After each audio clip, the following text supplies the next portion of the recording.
Welcome back to the Cream Spot. I hope you brought a bucket and a mop for that wet-ass pussy. I'm one of your co-hosts, the delicious Nicolicious. This is my dear friend on the other side of the county. Yeah, the anti-COVID boy over here.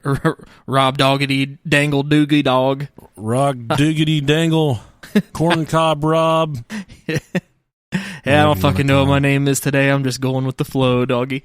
I'm all doped up on all kinds of stuff. I got drugs in me to fight off this corona. I've got enough nose spray in my brain right now that I shouldn't have to fight my nose that I've been fighting. But hell yeah.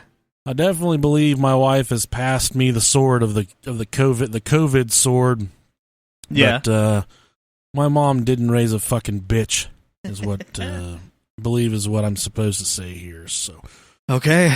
Rob and I are going to remain distanced for until he's going on vacation soon. Probably until he gets back from Friday night. vacation. I'm leaving at like midnight. Fuck yeah. My dad used to do that shit to me when we were a kid too. He'd be like, we're going to Ocean City, Maryland. We're leaving at fucking 12 o'clock at night. Yeah. It's like, God damn why the fuck? We got like a fucking 14-hour drive, so I mean it's we got to take it during the night. Well, we were gonna go Saturday morning, early Saturday morning, but we were like, fuck, we're gonna lose an entire day if we do that. So once I get off work, I'm gonna come home. I'm gonna sleep for a little bit, and then you fucking think you're gonna sleep. She's like, help me pack these fucking birds. No, she's fine. She's taking care of it all since I'm working, and she's fucking sitting here. So she's like, I'll take care of it all. I'm like, all right, sweet. Godspeed. Much love to you. I told her, I was like, I'm gonna come home. I'm gonna sleep, and I'll take first drive. So. I'm going to come home and fuck your brains out. Mine? No, I'm going to do that to you. When you get back from vacation, I'm going to fuck your brains out. Sweet. First off, I'd like to say thank you to Justin Badsky for the Patreon pledge. Justin, thank you for your Patreon pledge. What are you drinking, Rob Diggity Dingle Corncob Rob? I'm drinking a fucking fat-ass beer. What brewery is this? I've had me drink a beer, go figure. Sonder Brewing. Beer. Peach and apricot frosted milkshake IPA. It is fabulous. Sounds like something you would drink. Fucking Mason, Ohio's finest right there. Who we got next? Soraya Spellman, thank you very much. It's Moon Liddy. Thank you. It's Moon Liddy or Moon Kitty. It's Moon Titty. All the same. Moon. It's a Moon Titty. I do not think that's it. I believe it's Moon Liddy. Moon Liddy, thank you for your Patreon pledge. And next on the list here, we got Megan Bailey. Thank you very much, Megan Bailey. Old DG. Megan Bailey's the one that sent me that shirt that you have of mine, so. Oh, okay. Yeah, fuck her then, dude. Tell her to get the fuck out of here. She sent you a bomb-ass shirt. I still don't have it, but thank you for the shirt. Yeah, it's in quarantine with me. I know I'm really fat, and it's hard to pick out shirts for me, but she sent Rob a really cool shirt, the P.O. box that says, salute your shorts, Camp on Awana, whatever, and I was just like, man. Fucking love it. So cool. It pays to be the nice one on this podcast, and you're really reaping the benefits of that, Rob. You see how that works? Yeah, man, all I do is sit back and throw in just stillborn Build-A-Bear every once in a while. Reel me back in every once in a while. No, thank you for sending that, Megan. He's very excited for that. Next we got old DG, the dirty guy, Daniel Green. Daniel, thank you for your Patreon pledge. DG, player. Next we got Jose Vasquez Jr. Thank you very much, Jose. Thank you, Jose. And next we have world famous rapper Dro Hebert. Dro Hebert. Thank you for your Patreon pledge. Love your music. Matthew Batta. Thank you very much, Batta. What's special about Matthew Batta is he said, you know what? I don't want the shout out. There's a special girl in my life. Her name's Little Red. Her birthday's coming up. She's going to be 22. What a fucking awesome age to be turning, Rob. 22, man. That's a good one right there. That is a good age. You got a year of solid drinking under your belly. You're feeling good. But Little Red, happy birthday. Happy 22nd birthday. How sweet. It is super, super time to be alive here in Corona, America. Super time. Very Next much up, so. We have Sarah Hussein, and not no relation to Saddam Hussein, I do not believe. Hopefully not. But Sarah, thank you for your Patreon pledge. Thank you, Sarah. Who we got next? Let's see here. Strong and Nerdy. Yeah, that's our friend Zach. Okay. I don't know. See, I've known Zach for a long time. He's such a good friend, Zach Merritt. He's been listening to us since the very first second we hit record, Rob. He's a super dude. I did security with Zach for a long time. He's seen me get punched in the head, and he's seen me punch a lot of people in the head. He's got a lot of if anyone could write a Nicolicious book, he would be one of them. He's seen some pretty strong character faults of Nicolicious, and he's seen some really fun stuff that other people would love to read about. So if like your asshole. Definitely my asshole. God, I've been fucking coughing all day, and I just chugged, I don't know, something really sick in therapy. I think it might have been Aunt fucking Jemima's up there that I just drank, but I'm trying to not cough on this microphone and gag on it. Antifreeze? So. It was definitely antifreeze. It was goose juice. Every time I pour the kids drinks for dinner, I say, you also want some of this goose juice? And they're all like, yeah, they don't even know what it is. They know it's either like Kool-Aid or sweet tea, or, we give them water when we're not feeling fat sometimes too. But I love it that my kids, they hear goose juice and they're like, yeah, give me some of the goose juice. Fuck yeah. Listen to this story I found, Rob. It says, woman pronounced dead by Southfield Fire Department found breathing at Detroit funeral home. Yes, I saw this yesterday. I'm going to read this in my Undertaker voice. Hell yeah. And what the actual fuck news, the Southfield, where did I get this article from? MetroTimes.com. They use effers and everything. Jesus. And what the actual fuck news, a Southfield woman who had been declared dead early Sunday morning, presumably from heroin, was reportedly found breathing and alive by funeral home staff. The 20-year-old female had suffered cardiac arrest inside her home it wasn't heroin, sorry. At which point, her family called 911. According to a statement made by the Southfield Fire Department, crews spent 30 minutes attempting to resuscitate the woman by performing CPR and other life-reviving methods.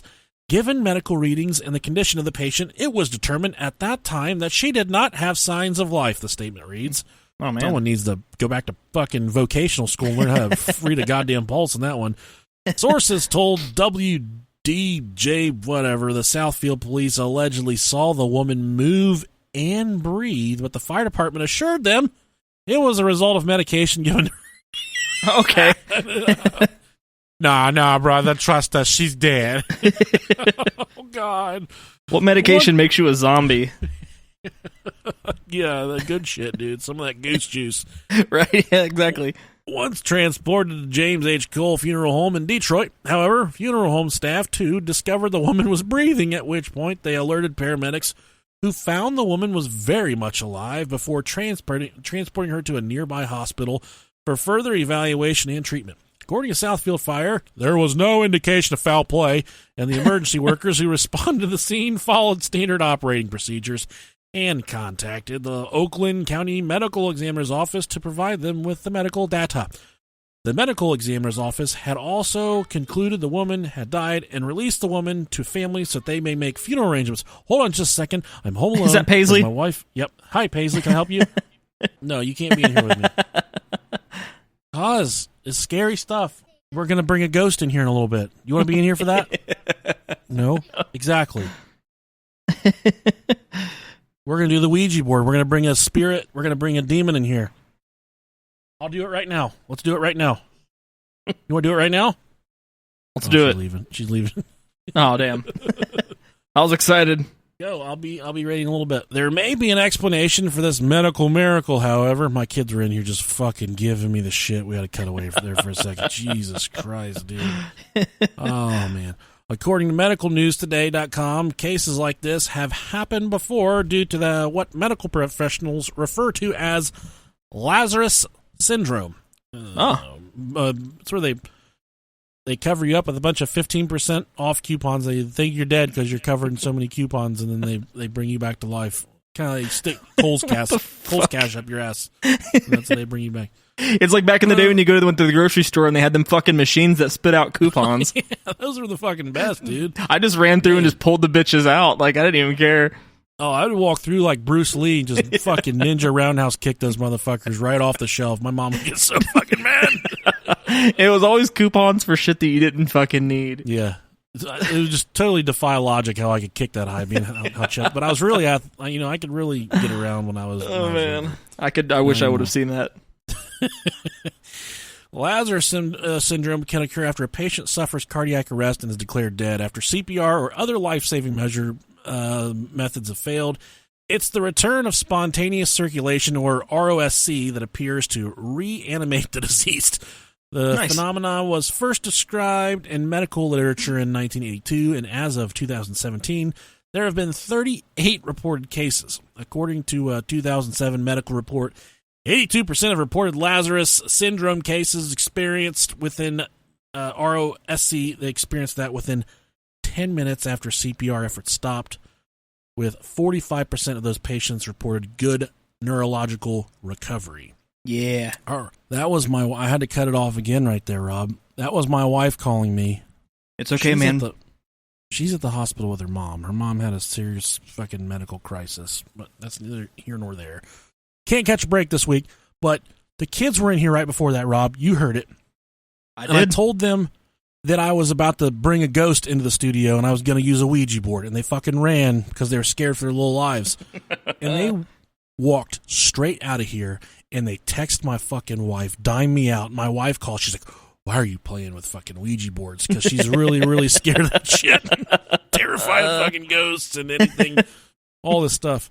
And I said, I was just trying to scare the kids out of here. And they're like, she's like, well, your oldest daughter, she's scared. She's fucking terrified because she thinks you're about to start playing with Ouija boards. No, we're good. We haven't ruled it out yet.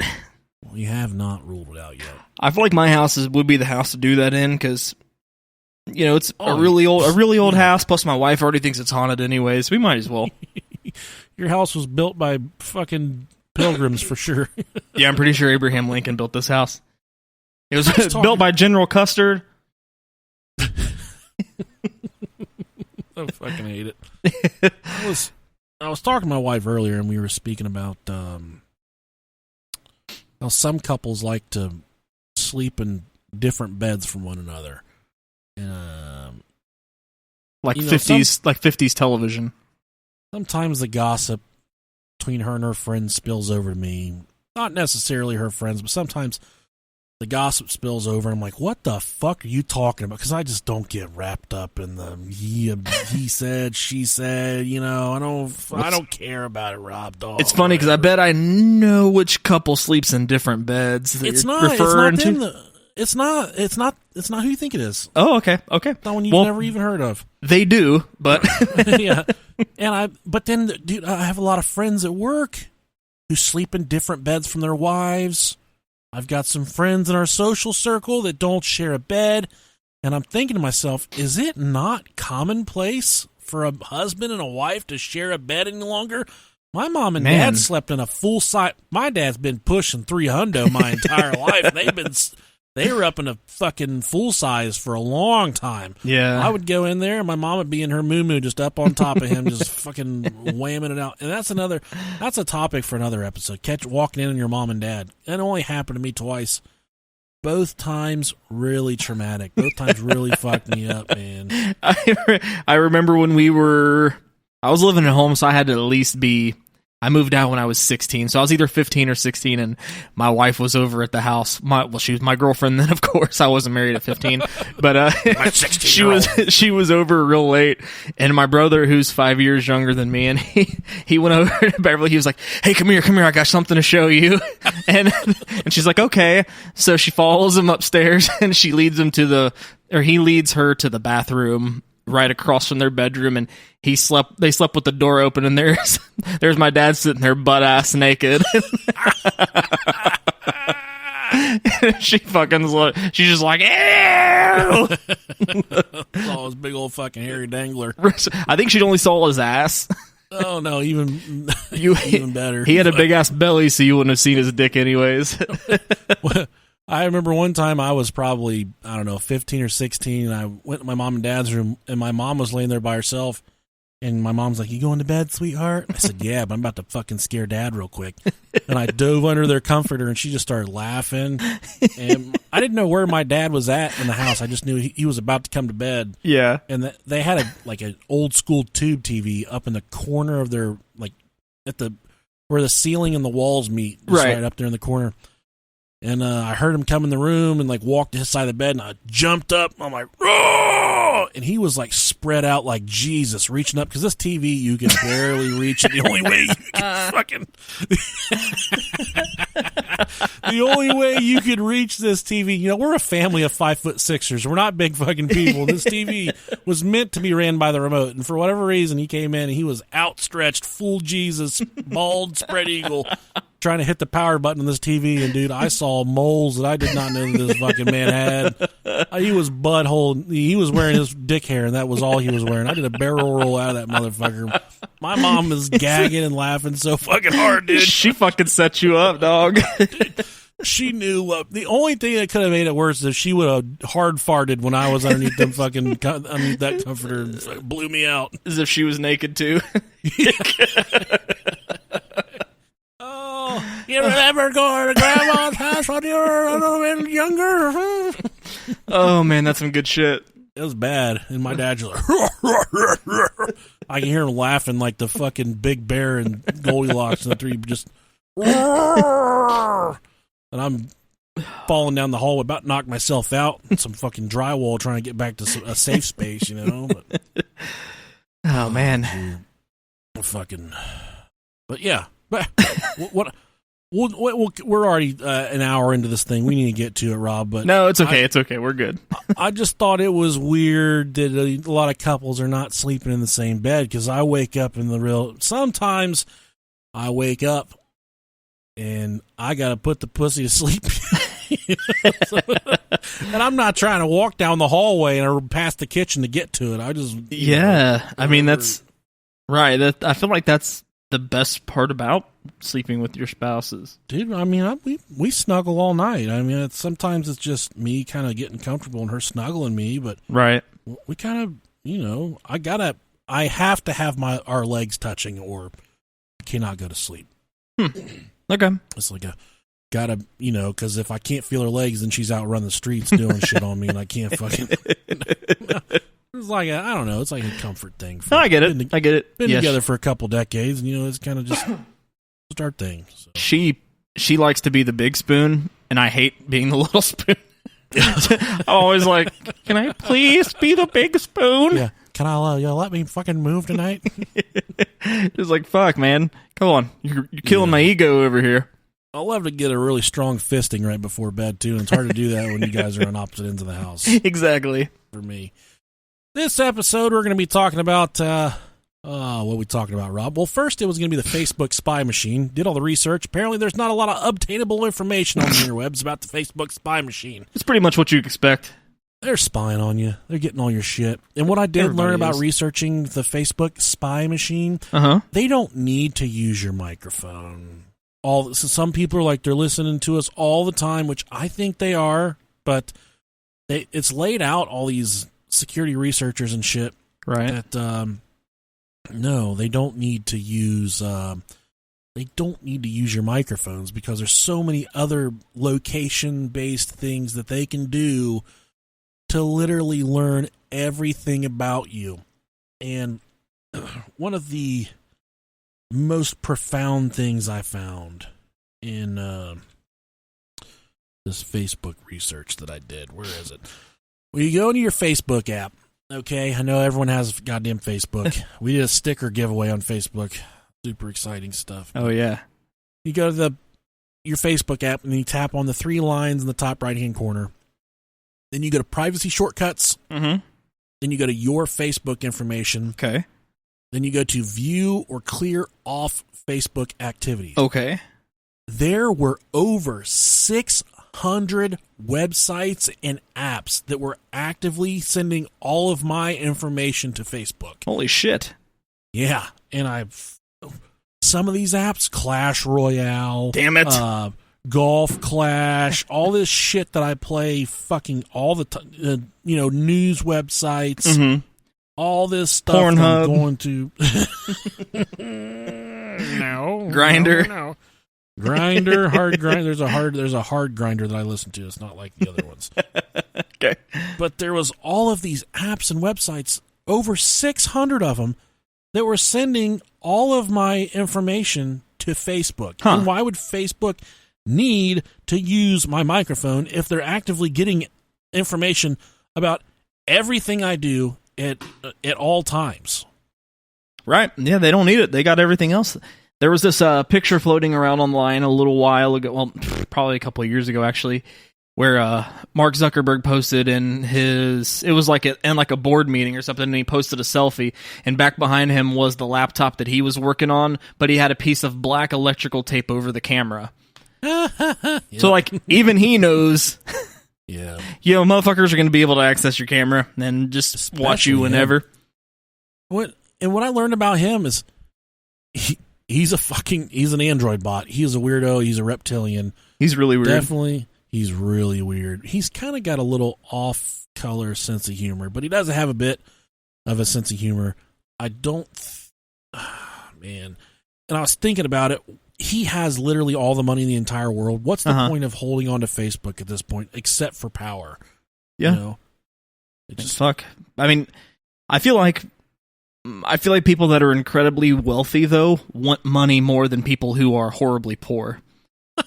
Yeah, I don't know. Because I feel like they, once you get a taste of that lifestyle, I wouldn't want to give it up. Yeah. I'm one day away from starting an OnlyFans. Exactly. Have you seen how easy it is for a dog to for a dog to lick its dick? Yeah, I have. And I would not, if I had that kind of money, my body would be able to do that. That's what I think about. To have a dog suck your dick? No, because that wouldn't feel good. I just want my dick relocated to like around, I don't know, your nipples. Maybe if I could put my dick anywhere, I'd probably put it like where my forearm meets my bicep, that little crease right there, so that I can just put my put it over my mouth. Oh, he farted. He doesn't want to smell his own fart, but I just be sucking my dick. It's like the one picture of the fucking guy who's wearing like a ball gag underneath his fucking Corona mask. Oh, where have we come? What have we become? It's good times, man. It is. Well, first up on our Portals to Hell episode, we have a place that some of you are probably really familiar with.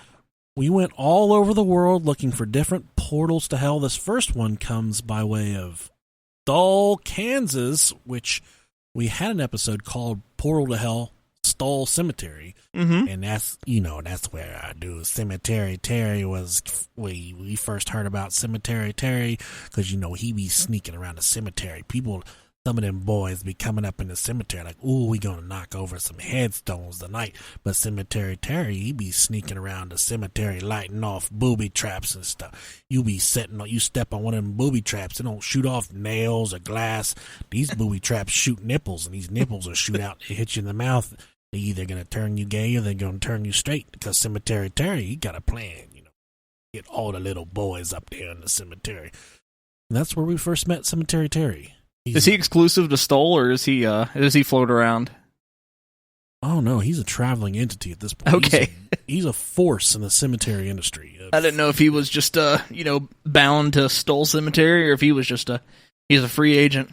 Much like you have a restaurante that's covered in cockroaches and smells like shit, you call in Gordon Ramsay and he writes the fucking ship. Yeah. If you have a cemetery where all the dead bodies are wandering around, you got all the little milkshakes are bringing the boys to the yard, and you got people up there vandalizing shit, you call Cemetery Terry. That's how you rectify that situation. Okay, cool. That makes sense. Yeah. Stull, Kansas, and especially its cemetery, has gained a notorious reputation for satanic, yes, Satan, occult, and paranormal activity. The legend states that the devil himself, not fucking Jerry Springer, not Evander Holyfield, fucking the devil himself appears in this location. Evander Holyfield's still alive. Oh, whatever. That's okay. He appears in this location, and that the cemetery is one of the gateways to hell. For generations, some of the locales have talked about these stories as though they're fact rather than urban legend. They seem to gain momentum in the 1970s, with the origins of the modern legends stemming from a fraternity prank. However, there's been a strange activity installed. Buildings have mysteriously caught on fire, which we talked about in that episode. Mm-hmm. Strange voices have been heard and occasionally picked up on tape recorders, especially the voice of what appears to be an old woman. There are also legends, particularly among the young people who drank there, that if you threw bottles against the old church, they wouldn't break. It just means you got a bitch-ass arm is all that means. Right. After the church was destroyed amid fears that its aging walls would collapse and harm one of the thrill seekers, a high fence was erected around the cemetery. The small town was immortalized even more when slasher films released the horror flick Nothing Left to Fear in 2013. The movie was based on the legends of Stull. And Hell yeah. That reminds me, the other day we did a Dark Vault episode, and some of you might miss the midweek episodes, but we did a Dark Vault about the Fattel payphones from hell. Oh yeah, the dream surveys. Rob, yes, I wholeheartedly believe that that's probably in our top 5 of episodes of all time as far as content. I think so too, and I think especially it was received really well. A lot of people thought he was fucking batshit crazy, and other people thought it was just really fucking cool. Well, never mind. Don't. What? No, nothing. I was gonna say something about the voicemail that we got, but no, we ain't say anything about it yet. Well, that's what I was gonna say. That's what I was gonna say next. Okay, then go for it. We had we called the dream survey in that episode. We told him to get fucked. We told him to suck our dicks, all that cool stuff. And then we had a voicemail. Oh, yeah. We had a voicemail from the dream survey that we called. They called us back while we were sleeping. Yeah, you said something like, for those who didn't listen, like, hey, this is the Brohio podcast, suck my fucking dick, or something stupid like that. Like, yeah, and I'm going to play the voicemail real quick. Cool. Maybe not, because I got the fucking volume turned off. Let's try it again. Okay.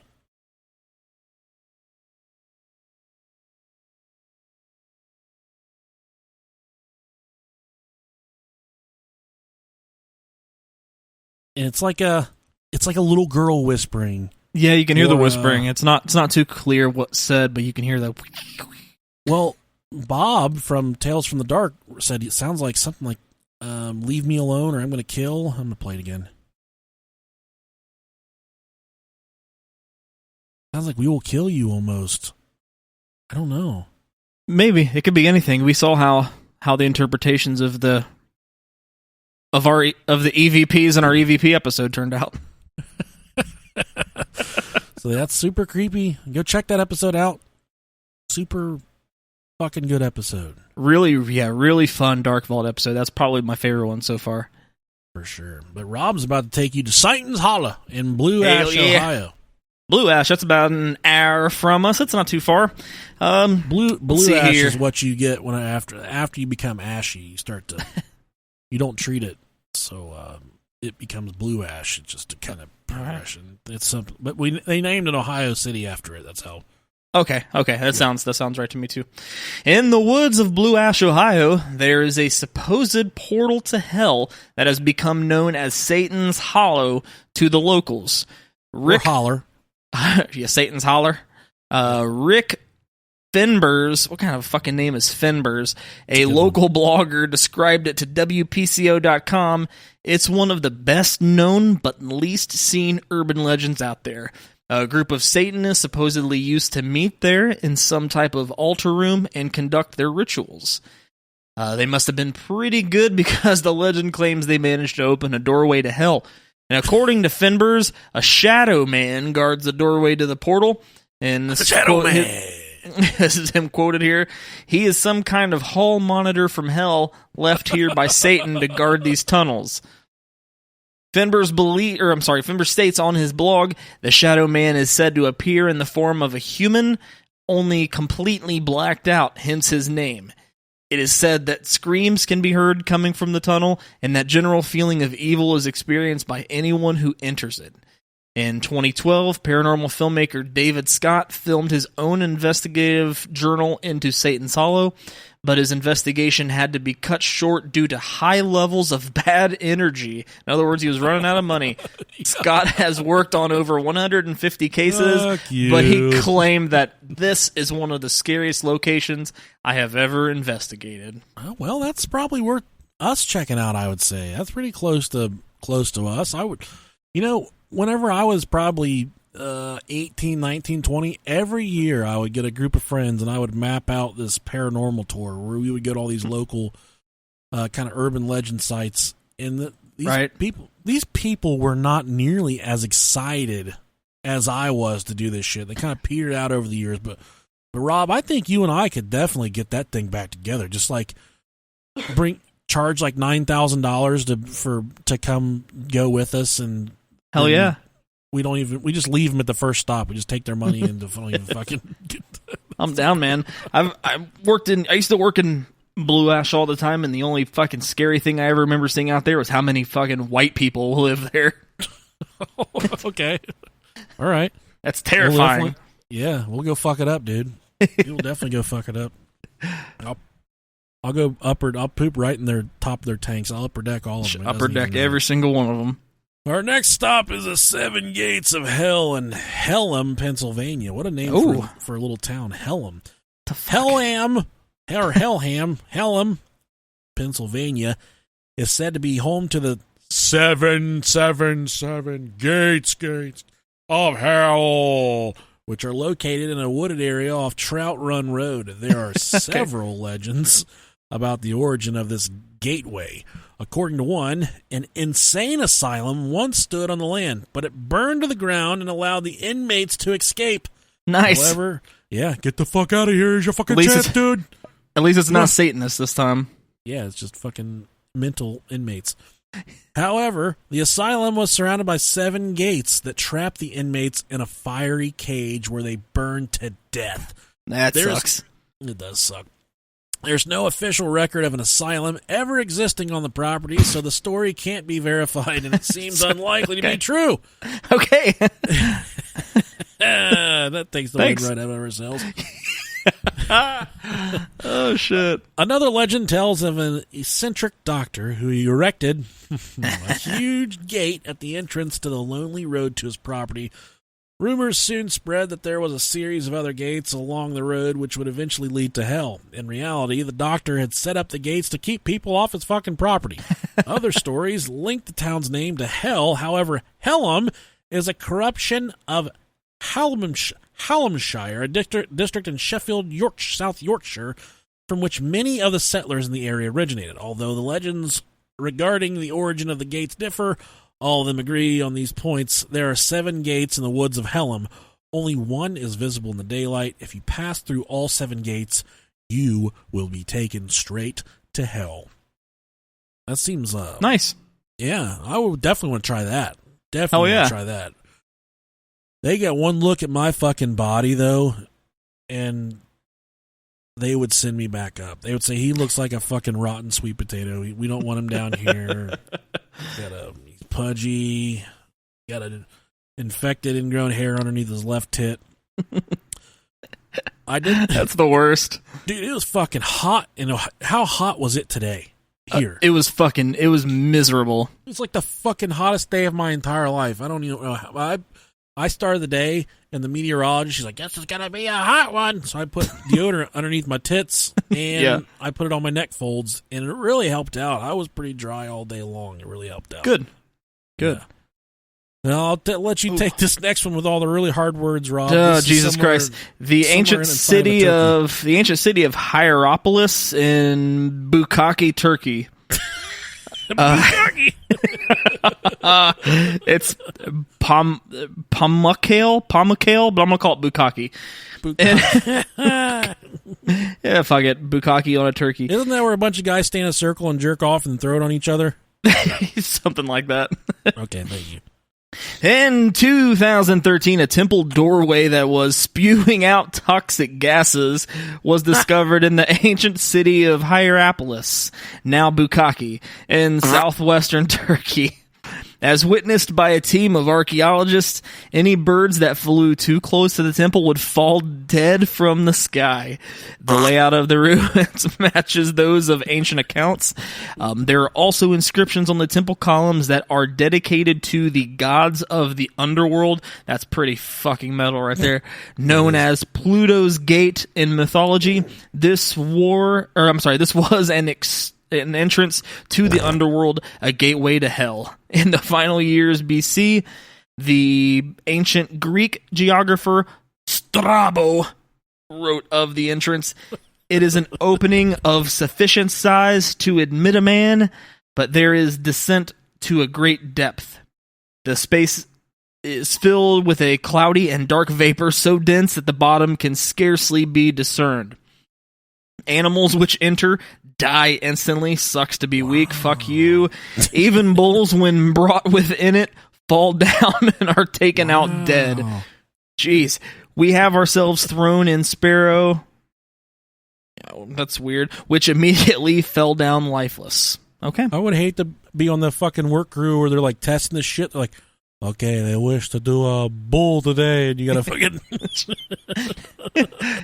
Next out, you're grabbing like a blue whale, and you're like, "What the fuck am I supposed to do with this?"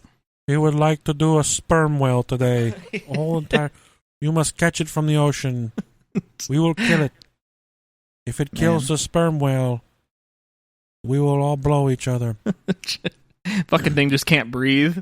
You think they blew each other in ancient Greece, Rob? I would definitely say so. Okay. I don't see why not. You're the histographer on this show. You know all about the history and shit. So I don't know much I feel like women were killed for like having sex with more than one person back in the day. Yeah, dude, it's a fucking different. It's definitely a different time. You ever read the Old Testament? Like, see some of the shit they say in there? It's fucking nuts. Oh, dude, it's barbaric. People are like, "Where the go fucking goddamn Bible says we don't fucking kill fucking babies and shit." The fucking Bible says if your wife gets raped, you need to kill her too, and we're not, because people ride or die with the Bible, and the fucking thing is dated and misinterpreted and rewritten on fucking shit napkins. What's it gonna look like in 100 years from now? What's the Bible? It's probably gonna be like George Orwell, the 1985 book, or some shit like that. Hey, most Christians pick and choose and go by the New Testament, okay? Not by the original stuff. Don't get me wrong, there's some good teachings in the Bible. There's some definite ways, some lessons to live by, but then there's some wild shit, man. Mother Goose has some good shit, too. That was my nickname in college, was Mother Goose. I don't know how I got that name, but... I don't know, man. Next one here, we got the Black Prince Distillery in Clifton, New Jersey. I couldn't take distillery? Rob a haunted distillery? Fuck yes, sign me up. Rob get drugged out by his testicles there. Fucking... My pussy's getting wet just talking about it. Whap. Yeah, whap. The drains. Okay, this is probably where you would hang out too. The drains behind the Black Prince Distillery in Clifton, New Jersey look normal enough. Where's Rob? Oh, he's back in the drains. He was back there. He's inside the drains. I think he was up in there like a gargoyle waiting for someone to walk by and scare him, but I think he might be naked. He was looking for some wop. Wop, dude. Some of that fucking wet-ass penis. That's wrinkly ass penis. I heard my fucking. It reminds me. I heard my nephew arguing with, not my nephew, my cousin arguing with one of his friends, and he called him a penis wrinkle, and I fucking lost, dude.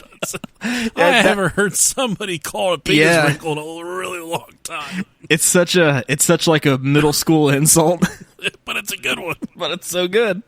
Yeah, and he's in the 7th grade too. That's why it was perfect. He said, "You're a penis wrinkle." I was like, "What'd you call him?" A penis wrinkle. You want some of this whap? You want some of this whop? Whoo, man, that's good. The drains behind the Black Prince Distillery in Clifton, New Jersey look normal enough until you climb inside. Okay. They satanic graffiti and murals adorn the walls, and the drains go on for hundreds of feet beneath the ground. They are layered several times, just like the circles of hell. The drains are also home to the remains of bones and rotting corpses from alleged satanic sacrifices. Legends state that there is a final room deep underground within the winding drain systems. It's blocked by a pair of giant It's like the boss axes. room. It's the WAP room. It's the WAP room. It's the wrinkly ass penis room. Full of wrinkly ass penises. Only those who have the powers,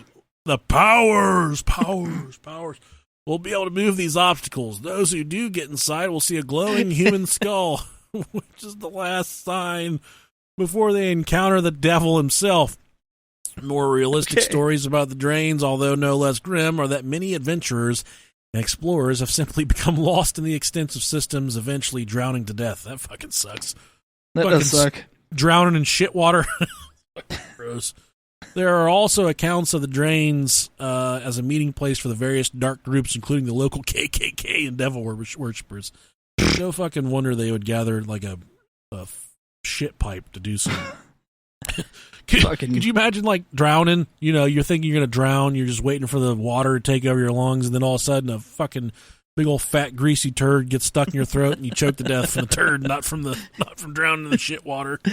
Oh man, I can't imagine like this is in New Jersey. Can you imagine a New Jersey KKK member? I don't know. I mean, no. Jeez.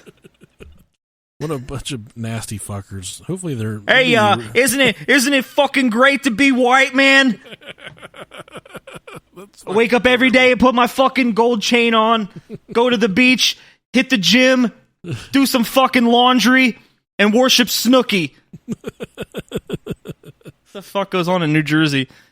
I don't know, man. We gotta call Jersey Pete. He knows. I know we do. He knows all the stuff, man. He knows what's going on. I just love how all these things go like revolve around devil worshipping. That's so awesome. It sounds like where we need to be to fucking, worship the devil, get the information we need. Hanging out in beer drains and shit like that. Okay. Hey, I'm there, man. You had me at beer. Guys, I know it's a tough world out there right now, and things are different right now. I know there's things that can get in the way of you achieving your personal goals. For instance, I was down in the dumps over this, of everything, just kind of being away from my family and being away from my friends. I felt like I was running in a never-ending circle until I reached out to the wonderful professionals at BetterHelp. BetterHelp will assess your needs and match you with your own licensed professional therapist, and they're going to connect with you in a safe and private online environment. So it's super convenient, guys. You can start communicating in under 24 hours. It's quick. It's so important to get that quick help too. And it's not self-help. It's professional counseling. And that's why it helped with me so tremendously. You can send a message to your counselor anytime and they're going to be there to answer you. You'll get timely and thoughtful responses. Plus you can schedule weekly video or phone sessions, all without having to go sit in some weird, nasty office somewhere and be completely uncomfortable. BetterHelp is committed to facilitating great therapeutic matches so they can make it easy and free to change counselors if the need arises. Doesn't matter where you're at in the world or what you're trying to overcome.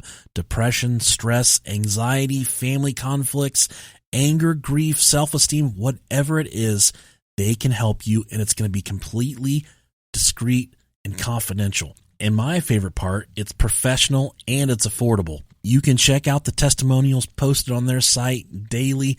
And in fact, so many people have been using BetterHelp that they're recruiting additional counselors in all 50 states. And I want you to start living a happier life today. As a listener of the Brohio podcast, you'll get 10% off your first month by visiting BetterHelp.com/Brohio. That's BetterHelp.com/Brohio.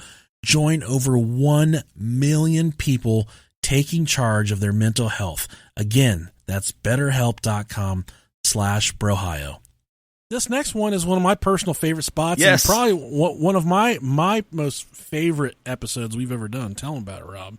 Yeah, the Demon House in Gary, Indiana, which is Michael Jackson's house when he grew up. Oh, wait, that's not the same one? No. In 2014, Ghost Adventures host Zach Baggins, and I'm not even going to say anything. Zach Nutsack Baggins. There you go. Thank you. I was going to say, I'm not going to say anything bad. I'll let you do it. Ghost Adventures host Zach Baggins purchased a house in Indiana, which we've already talked about before in a previous episode, that was rumored to be home to a flurry of paranormal activity. It was also believed to be a portal to hell. The property was the site of alleged demon possession. And in 2012, Coney 2012, if you remember that, it was thrust into national spotlight when a mother and her 2 children were subject to frightening activity at that house. The woman claimed to have witnessed her 12-year-old daughter levitating above her bed and her 9-year-old son walking on the ceiling. He was looking for some wop. I thought this is where they put it.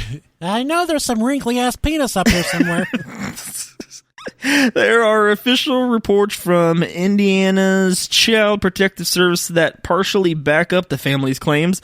Unable to cope with the onslaught of unusual and dark activity, the family moved out of the property, naturally so. Nutsack Baggins offered to purchase it from them so that he could live there and record what happened.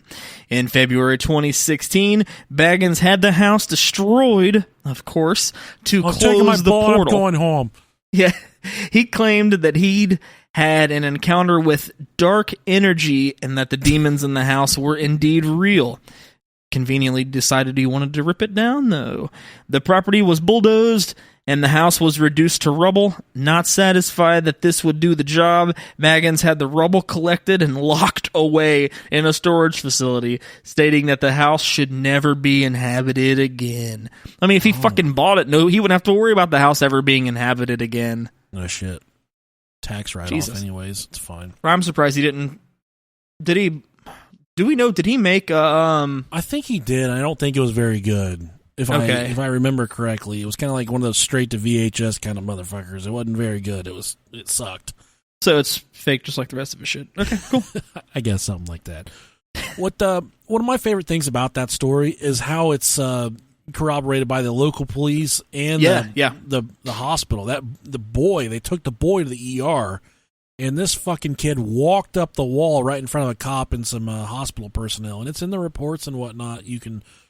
Public access. This was some wild shit, man. This kid walked right up to the wall, up to the ceiling, and kind of just hung out there. Just whatever. Well, I can't say for sure if he was looking for help or what he was. I think he was. He was definitely full. I know when I'm walking on the ceiling, that's what I'm looking for. Hope you brought your bucket and mop for that one. Now this one. I came across this one more than I came across any other hell portals. This one has got to be real. And Rob, this is definitely on my bucket list. St. Patrick's Purgatory. Okay. In Lough, Ireland. And I don't know if I said that. It's Lough, Lough, Ireland. It sounds so funny. It sounds fucking drunk because that's what they're all doing there. Lough. They're getting drunk and using potatoes as fist packs and fighting one another. What the fuck is a dirg? It's their version of a WAP. That's definitely what it is. St. Patrick's Purgatory, a monastery on Station Island, a.k.a. Lough Derg, sits on a portal to hell in the middle of a small lake in Ireland. According to the story, Jesus showed, yes, not the one at the fruit market. This is the real fucking Jesus. It's a Hispanic man. Jesus showed St. Patrick a cave on the island. And what the fuck was Jesus doing in Ireland? Anyway, like this motherfucker guy was getting around, dude. He just wanted some whiskey, dog. Y'all are making fun of him for wearing them goddamn sandals, but this motherfucker was going to Ireland and back to Jerusalem. He was tired of turning water into wine. He wanted to step his game up. Yeah. He said, if I can turn wine into whiskey, I'm good. Yeah, I'm going to kill this. I am going to doom this culture for the rest of time. They're just going to be raging alcoholics. right? They're gonna have one really, really loud MMA fighter the world loves or loves to hate. Fucking love him. Jesus showed St. Patrick a cave on the island in which he could see visions of the punishments administered in the dark underworld of hell. Jesus told St. Patrick that this would allow him to offer proof of a Christian afterlife to any of his wavering followers. The monastery was built in the 15th century, although there is no definitive proof that St. Patrick actually set foot on the island. It is more likely that his name became associated with it after the fact. The public is generally not allowed on the Holy Island, which prevents those with an interest in devil worship from trying to find the supposed gateway. Once a year, however, there is a pilgrimage from devout Christian worshippers who embark on a 3-day sojourn of contemplation in bare feet. The Low Derg website claims that the pilgrimage is the toughest in all of Europe, perhaps even in the whole Christian world. And I got this one mixed up with another one. This one was not that fucking good. There's another one that's really scary. I think it's towards the end, but it's not this one. Okay. Sorry. Sure. No, it's okay. I forgive you. So the next one's the Acroch River in Greece. Acroch. What is this? This is the Acheron? I don't fucking know. You got it. I'm going to say Acheron. It's Acheron. Aaron River. Aaron River. Okay, there you go. And this is in Greece. Oh, let's see here. The real Aaron River flows in the Epirus region of northwest Greece. However, the river also features prominently in Greek mythology, particularly in finding your way to the underworld. For example, in Homer's Odyssey, Odysseus is different Homer, Robert. Okay, he's trying to locate the underworld. Circe tells him that he will find the entrance where Aaron River meets the what the fuck is that? The Paraplegic,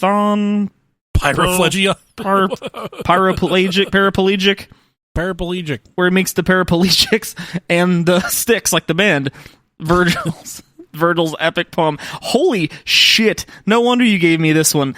I did not. The Aeneid, the Anus also mentions the Aaron. Sounds so retarded because I have no idea what I'm saying. You've lost this. This makes no sense. It's okay. At all. I don't even know what fucking country I'm in right now. I don't either, man. Greece. Greek mythology is fucking quantum physics to me. I have no idea. Dude, I can't do it. Charon, the ferryman, was said to have used the river to transport the souls of recently deceased to the afterlife. In Dante's Inferno, the souls of the uncommitted will find their eternal home on the banks of the Acheron River. Neither in heaven nor in hell, these tormented souls must remain there as eternal punishment for their indecisiveness. Wow. You can be tortured. Guys, you women better start picking places to eat. I swear to God, that's what awaits you. We didn't make this place sound scary at all, Rob. That place does not seem scary to me. Well, it's hard when you can't fucking pronounce it. Anything. It's fine. This that's what happens when you got two retards reading out of a fucking Google document. Yeah. That's what you got right now. This next one, I'm gonna skip this Greece one, and I'm gonna go to the Mauska Castle in Czech Republic. That's the one I was talking about that has all the cool stuff. This is the one that I've seen on more spots than anywhere else. The Hauska Castle in Czech Republic. Hauska Castle stands nearly 50 miles north of Prague in the Czech Republic. It's a Gothic castle that was built between 1253 and 1278 during the reign of Ottokar II of Bohemia. It is rumored to stand over a huge bottomless pit, a portal to hell. Local legends say the Hauska Castle was built to keep the evil within the walls. From the outside, the castle appears to have many windows, but upon closer inspection, it becomes clear that most of these windows are fake. Only the walls of the castle can be seen behind the panes of glass. There is a chapel inside Hauska Castle that is built directly over the alleged gateway to hell, presumably to keep it closed. When construction of the castle began, local prisoners who had been sentenced to death were invited to the site. They were offered a reprieve in exchange for being lowered into the hole and reporting their findings. Okay, nice. Awesome, dude. We're going to let you live, but you got to go down this giant fucking hole and tell us what kind of monsters are down there. That's great. According to legend, the first man lowered into the pit let out a blood-curdling scream almost immediately. By the time... Like that? Fucking great. You definitely blew an O-ring on that one, pal. You go check your fucking diaper. Hopefully people are listening on headphones. They probably just fucking destroyed their ears. Your neighbors, dude. Your neighbors it's a big house. It's okay. Yeah. Your neighbors probably think you're getting the ever-loving shit fucked out of your butt right now. All right. And the first man lowered in the pit let out a blood-curdling scream almost immediately. By the time he was pulled to the surface, his hair had turned completely white. Holy shit. He appeared to have aged 30 years. When the Nazis used the castle as a headquarters, it was rumored that they were trying to open the portal. Fucking goddamn Nazis. In 2009, TV's Ghost Hunters International investigated Hauska Castle. Their findings confirmed the castle was indeed haunted at the very least. And this is my favorite part of the whole story, prior to the construction of the Hauska Castle, local villagers were having issues with demonic creatures exiting the pit at night and harassing anyone who dared to leave their homes. Just harassing them. Wow. It just walks out. It's just like, hey, you fat bitch, why don't you get back in your fucking house? Fat bitch.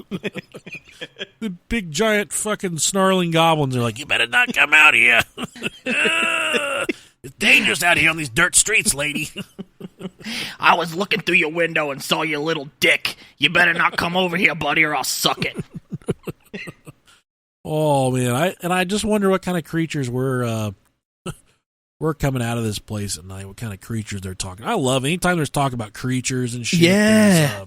It's such like a like an open-ended description, like the creatures. Like, what the fuck could it be? It could be like a spider with a dog head, or like a cow with people legs. I don't know. And this is from Ohio this past week, and we were talking to our friend Bob there at Tales from the Dark, his YouTube channel. He sent us the article, but it says the Athens County, which Athens is really close, probably an hour or two away from us, and it's where one of our first episodes was about how haunted Athens is. They have Ohio University there. Yeah. I think it's our second episode. The Athens County Sheriff's Office responded to a call for suspicious activity at a state park Tuesday. This is from August 19th. With the Ohio Department of Natural Resources unavailable, sheriff's deputies responded to the call. According to a release from the office, the person who made the call to police said they saw a person across a lake shine a red light in their direction. A short time later, the caller told police they saw a bipedal creature around 3 or 4 feet tall, not a Bigfoot, this is more like a fucking goblin, walking near them and looking in their direction. The caller said they were uncertain what they saw, but did not believe it to be a person. The sheriff's office patrolled the area, but didn't observe any suspicious activity or creatures at that time. And I am just enamored about what was possibly seen at that state park in Athens. I hopped on an Athens buy, sell, and trade website, Facebook group, with about 120,000 people in it or some shit like that. And I said, hey, who saw the fucking goblin? And I was in there looking. I said, if you put, did you say goblin? I think I said, who saw the creature? I'm looking for the person that saw the creature at the state park. And all these people didn't know about it. And they got on there and they started harassing me. Like, maybe his name's Daryl. Like the Daryl from the fucking Bigfoot commercial that's on TV right now. I don't know. I'm thinking, you meth-smoking cousin fucking retards are trying to... I'm from Dayton. I've got class. I'm not from Athens. I'm not a piece of shit, you know? You know how much heroin we do here? I'm fancy, you know? I live by an airport. Jesus Christ. These fucking brothers, dick-sucking fucking hillbillies get on there. Oh, well, goddamn, maybe you saw fucking Bigfoot. Everyone's saying, oh, it's goddamn Bigfoot. I put the article on there that says it was 3 to 4 feet tall. So unless fucking Bigfoot all of a sudden is the size of a goddamn yard gnome, it was not a fucking Bigfoot. Is there such thing as a little foot? Goddamn Hilljacks. It's exactly, it was a little foot. It was It's just a midget Bigfoot. Hey, I'm trying to scare these people. Watch. So I was not they were not very receptive of me trying to locate the witness of the Bigfoot. Man, people have no respect these days. They don't, and I'll say some fucking bitch. I don't even know. I'll just what is it? I have to hop on my notifications real quick. I don't even know if I'm going to be able to find it real quick. We got time. This is our show. Try and scroll through here. They might have deleted my post. Those assholes. We just want to find the creature. Yeah, I was trying to. Ultimately, at the end of the day, that's all I'm trying to do is find the. Okay, so bonus points if they can put a bonnet on it and put it in the basket on the front of a bicycle. Yeah, all I said is I'm trying to contact the individuals that made this sighting. If anyone knows who they are or can point me in their direction, I'm looking to conduct a radio interview. Because if I said podcast, these fucking Hilljacks' heads would explode. They wouldn't know what in the goddamn hell I was talking about. So I said a radio show. I should have put an A in radio show. And then everyone, there was a lot of people that hopped in like, oh, I'm following. This is super. I'm curious. This is exciting. I hope you find the person. People being nice. And then some fucking stay-at-home heroin user named Monica, she says, there are more important things in the fucked up world to worry about than stupid bullshit like this. Come on, people. That's what she said on here. But is there really? And then I said, Monica, I bet you're just great at parties. Jesus, relax. And then, okay, this is I could definitely tell I'm dealing with an illiterate at this point. She says, not that it's any of your business, but I don't party, never had, don't drink. No punctuation in this sentence at all. Not that it's any of your business, but I don't party, never had, don't drink or do drugs. I'm a stay-at-home mom, mother 3. Don't assume stuff about me, smart ass. Okay, I had more kids running right there. I had to tell them. But obviously, Rob, you can tell Monica is not a very happy person. She's yeah. And then she said, don't assume stuff because you're so wrong, dumbass. She tagged me in it too.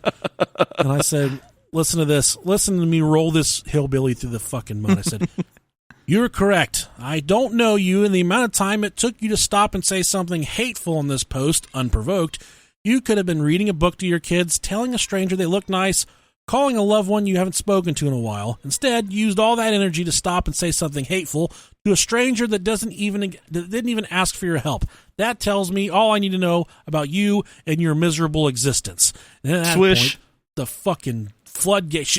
Fuck, kids were not at home at that time. They were with their fucking dad. Nice try, smart ass. I couldn't imagine anyone wanting to divorce you. And then that's whenever I just turned the notifications off.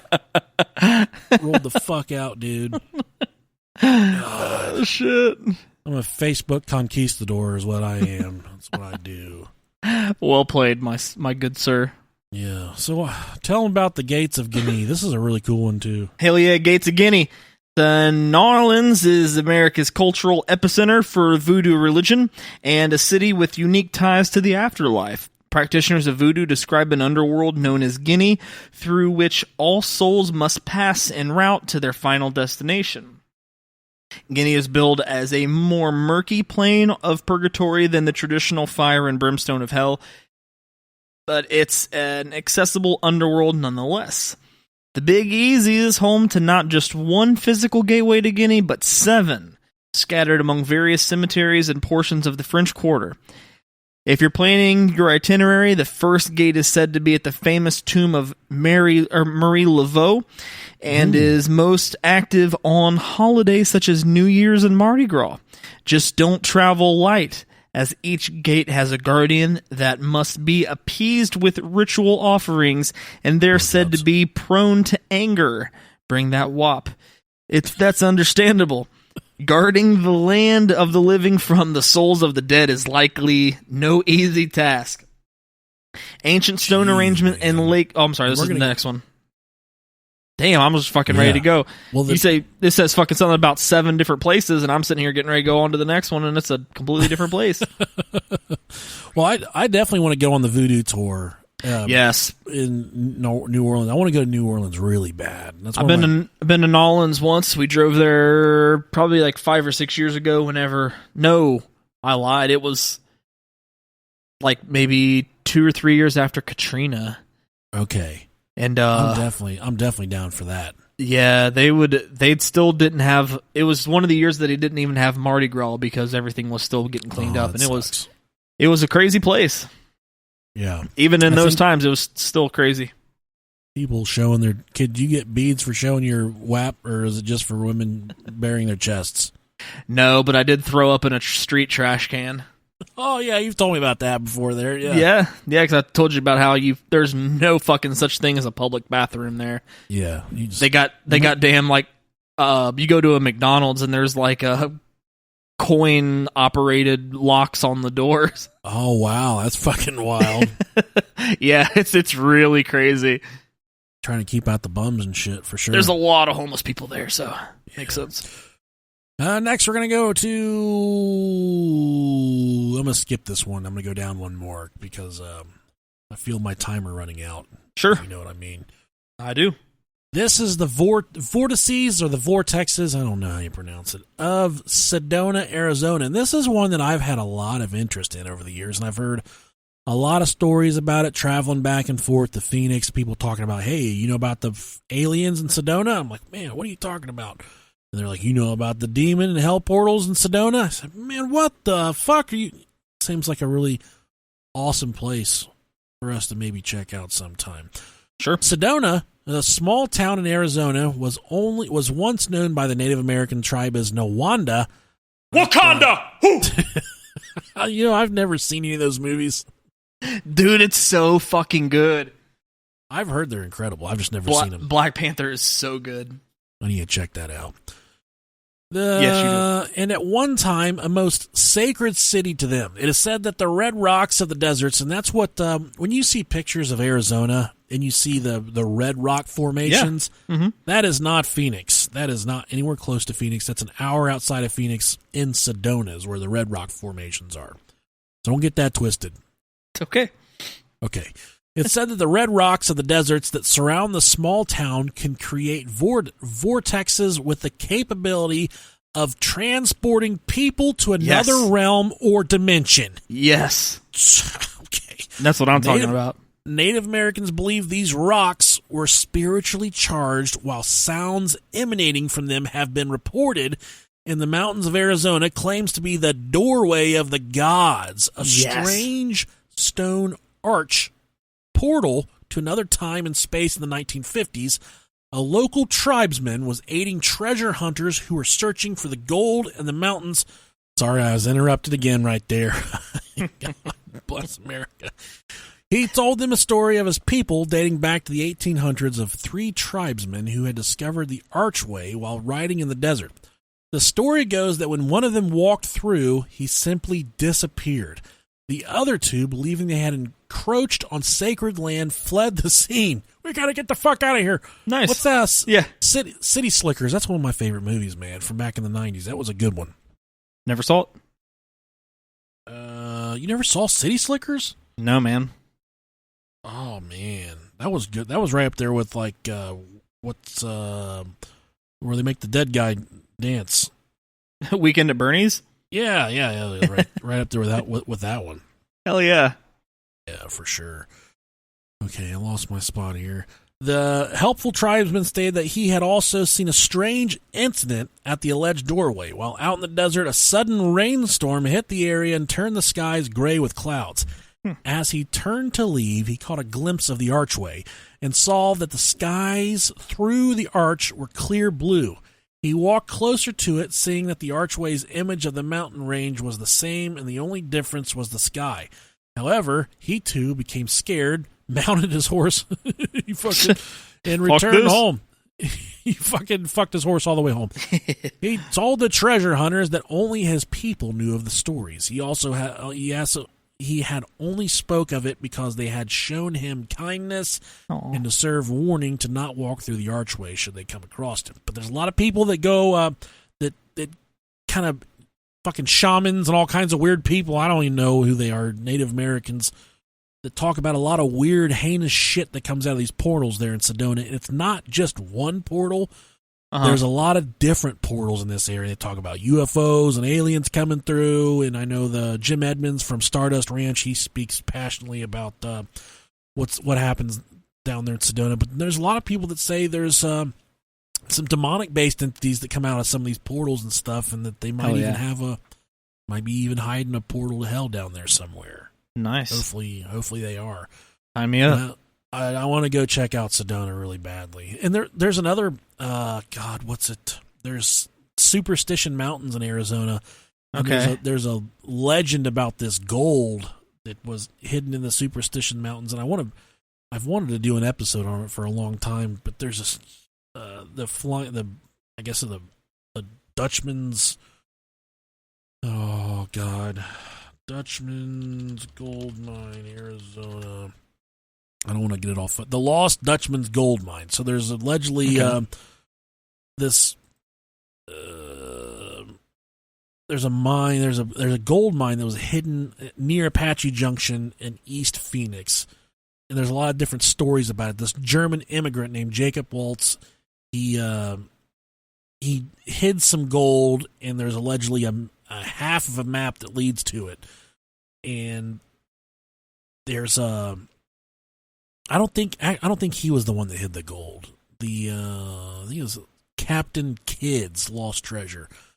But somebody knows where the gold's at, and there's like all kinds of evidence that this gold mine exists. And to this day, people still go searching for this lost gold mine, and people talk about there's like soldiers that have died looking for it, and how there are all kinds of there's been quite a few different people that have died looking for this treasure, but the evidence points to this gold mine actually still being hidden somewhere in the Superstition Mountains there in Phoenix, and I think it's such a fucking cool story.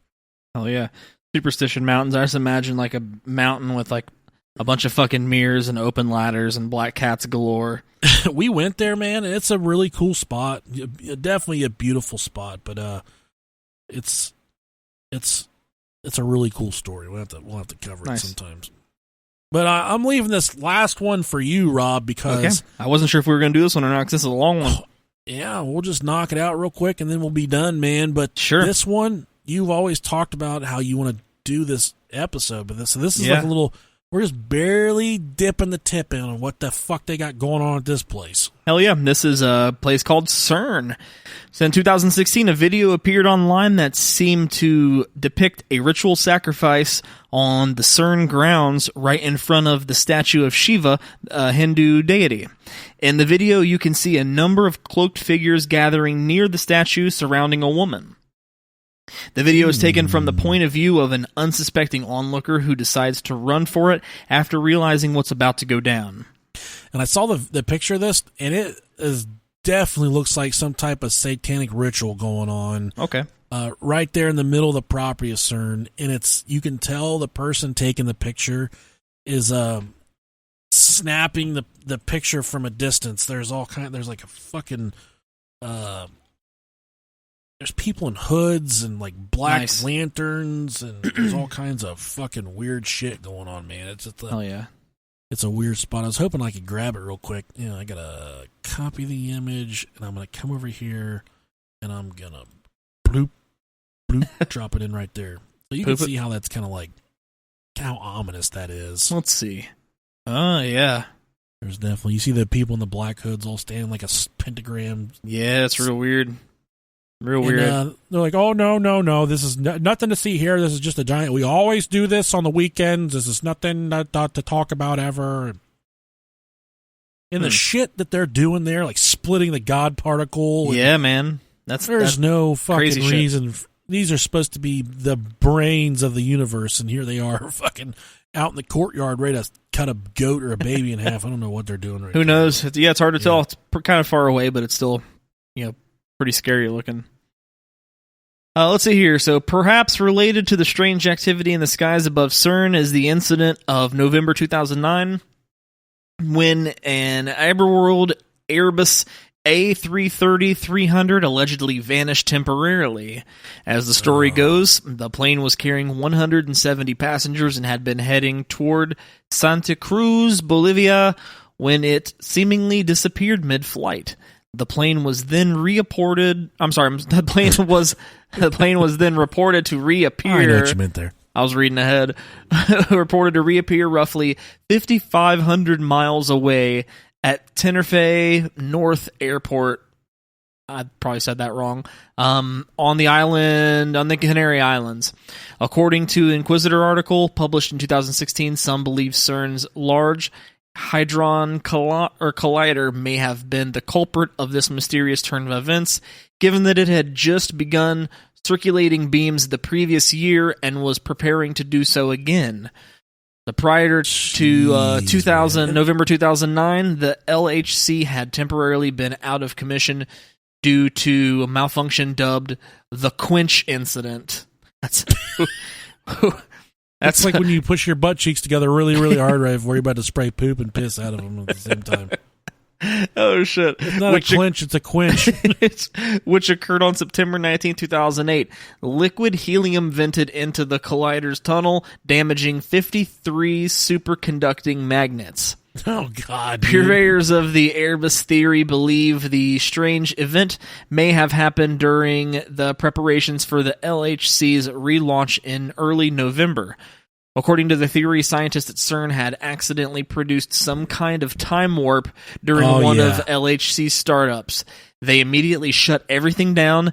LHC machine coordinator Dr. Mike Lamond said officially that the shutdown had been caused by a bird that dropped a bit of baguette, causing the magnets to heat up and almost resulting in another Quench incident, as reported by the Telegraph in November 2009. What kind of fucking bird flies around the goddamn baguette? They rip Big Macs out of your hand in America, and over there they fly around with French baguettes and shit like it's fucking Panera. Hard as fuck. And yet, some didn't buy this explanation, believing instead that it was a cover-up to prevent the public from finding out that the LHC had accidentally opened a time portal, or so said the Inquisitor. The so-called time warp, or so the story continues, was caused by the LHC distorting Earth's magnetic field, creating a time wave that reverberated through the planet's core. The wave passed through the Gate of the Sun, an ancient megalithic stone arch in Bolivia. It is believed by some to be a stargate itself, a portal to another world. Wow. The time wave then continued until it made contact with the Aberworld Airbus, temporarily displacing it in time and space. According to the bizarre tale, crazy. All 170 passengers, along with the plane, spontaneously teleported 5,500 miles from Bolivia to the Canary Islands, where they were able to land safely, although confused. I'd say so. I would definitely say so. So in June 2016, a series of incredible photos of the skies above CERN appeared online, courtesy of photographer Christoph Suarez. Coincidentally, or perhaps not, the images were captured only 10 days after the Awake experiment, or Advanced Wake Field experiment, began at its facility at CERN in June of 2016. In response, some claimed that the LHC had generated a portal above Geneva. And that's where it is. That's where CERN is, in Geneva, I believe. Yeah. The images were, after all, pretty extraordinary, towering dark clouds filled with lightning and a rainstorm underneath. Indeed, many such claims have been made over the years. In 2015, Yahoo News reported on footage of an alleged vortex forming over Geneva, and they were what they referred to as a UFO gateway. Oh, good. Nice. In the footage, clouds swirl into a point as if it were a black hole, and a number of small bright orbs can be seen entering it. The vortex then vanishes. The UFO portal had allegedly erupted directly over the Large Hadron Collider. Unfortunately, despite media coverage, this footage turned out to be CGI. Damn it. Oh, man. Fuck fucking fuck you guys. Get my hopes up here.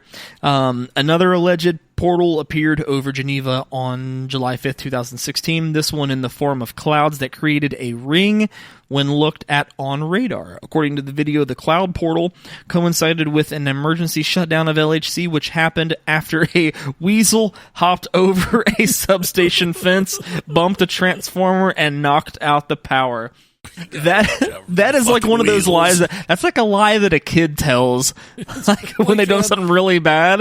It was a fucking weasel. It's like the fucking weasel in Ice Age that starts an entire fucking Ice Age with trying to just chase a nut. Fucking fucked up everything.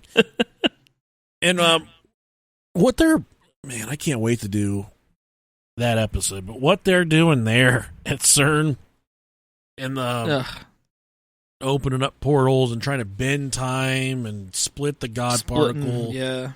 All this cool stuff. There is just, I don't know what the fucking end goal is there, but they have a machine there.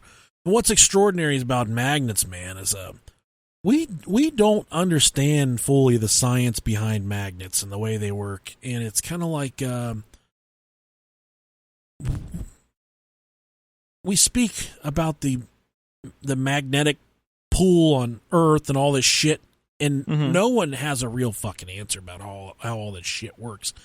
So what controls the magnetic pull of the Earth and all this shit? Is there some giant magnet somewhere out there in space that keeps us all from floating away and the oceans from just tipping over and flooding the entire, floating off into space? It's just so much. It's so above my brain. I know I've got the IQ of a yellow starburst, but it's really hard for me to understand all this stuff, man. I wish I had time to read and I just could understand it, but I stopped taking math in the 9th grade is my problem. I'm a fucking idiot. Can't. Right. I make up a lot of stuff we say on here too. Just kind of Are we just like admitting to all of our faults here? Yeah, it's a catch-22. People have learned to love me for my lies, and I just keep on going with it. Hey, man, I don't judge. But I really did see my dad's genitals when I popped out from under their pillows and blankets in 2000. This is right about Y2K time is when this was. I remember that. Of course. Who could ever forget? Did you ever see pictures of... I sent you pictures of the WWE Thunderdome that they're doing, right? Yeah, super dope. Did you see what happened on Sunday night at SummerSlam? No. So they have all those people in the crowd. They're zooming in people on teleprompters all around the arena. So the WWE wrestlers, it looks like they're wrestling in front of a sold out stadium, but it's really just like 1 million television monitors out in the crowd, and it's people sitting on their couch at home with a webcam is what it is. Mm-hmm. Well, much like we had a Zoom meeting one time and some guy just started playing videos of chicks getting their mouths fucked. Yeah. One of these people on right behind the ring, right where all the action was happening, he started he stepped out of this frame for a minute and then he put a picture of Chris Benoit sitting in front of a fucking webcam. No. So it was just Chris Benoit sitting there for a couple minutes. And then it flashed to a guy in a KKK hood just like doing it at a fucking Klan rally, just going to town. And then this guy started playing from Rotten.com. It was a cartel video of a cartel fucking sawing a dude's head off. Oh my God. All of it, dude. And did they take that down? Oh no, dude. They just went right. It was too late. Before they got to it, it was too late. The damage had been done at that point. But I mean, if you go to it now, does it still show up on the WWE network? I think it was actually on Raw last night. Oh, it was on Raw. Okay, gotcha. It happened, but I mean, I recorded it, so yeah, undoubtedly, I could probably go back and see it fucking on my DVR. Chris Benoit, man. Yeah, he was just sitting there all thick-necked and stupid like Chris Benoit does. Yeah. Man. Good shit. Well, hopefully this my health held together long enough for us to do this episode tonight. That's impressive. So. Yeah, we managed. My intentions are not to die this week. My intentions are for us to do another Dark Vault. Yes. With someone that can even come close to what we did last week. I don't see that happening, but yeah, well, we'll see what we can do. You never know what's out there, Rob Dog. We got one on the back burner. Yes, we do. We got two of them on the back burner. Yeah. We got the guy that's like, don't tell people I work for the fucking government, and then we have the guy like, yeah, I worked at S4, let's talk. So it's all going to be good. All going to be really good stuff. Hell yeah. So Rob Dog, render this out at 44K. Yep. Send it to me. I'll try and lay it over. Hopefully it works this time. We'll see. You got anything you want to say to the Brohio Nation? Love you.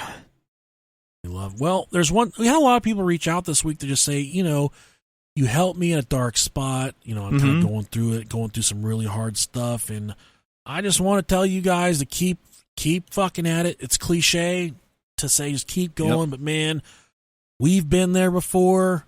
We've helped people that have been there before. I've been there where the point was like, I cannot fucking find my way out of this hole. I don't think I'm going to be able to figure this out, man. But you know what? The sunlight peeked through the blinds the next window. There's people that depend on me. So I just want you guys to know that if you're going through it, we're going through it with you, man. We love you so much. We're so happy to have you along for the journey. We're happy that we bring you smiles in your time of grief and your hard time. But, man, just know that you're not the only one going through it. And if you need to reach out, there's a community here for you. So I just want to say that, Rob Dog.